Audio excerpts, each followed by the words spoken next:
Film की शुरुआत होती है लेवी नाम के एक एक्सपर्ट स्नाइपर से, जिसे एक बेहद गुप्त मिशन पर भेजा जाता है। लेकिन उसे मिशन की असली वजह नहीं बताई जाती। बस इतना कहा जाता है कि उसे 1 साल तक एक रहस्यमयी जगह की निगरानी करनी है। इस दौरान वह किसी से संपर्क नहीं करेगा और सबसे जरूरी बात, जो भी हो जाए नीचे नहीं उतरना है। कुछ समय बाद लेवी हेलीकॉप्टर से एक सुनसान पहाड़ी इलाके में पहुंचता है।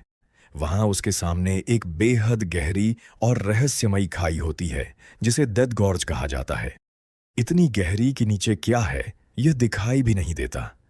चारों तरफ सिर्फ घना कोहरा और डरावनी खामोशी।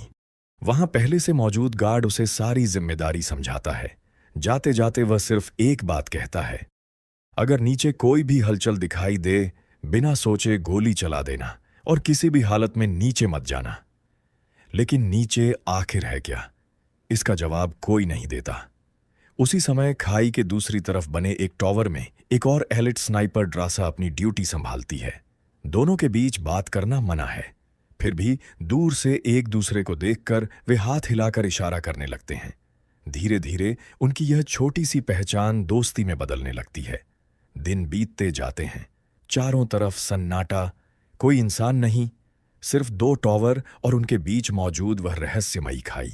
लेकिन एक रात अचानक नीचे से अजीब और डरावनी आवाजें आने लगती हैं। ऐसा लगता है जैसे सैकड़ों खतरनाक जीव एक साथ चीख रहे हों। लेवी तुरंत अपनी स्नाइपर राइफल उठा लेता है। कोहरे के बीच उसे कुछ परछाइयां दिखाई देती हैं। उसे दिए गए आदेश याद आते हैं और वह बिना देर किए फायरिंग शुरू कर देता है।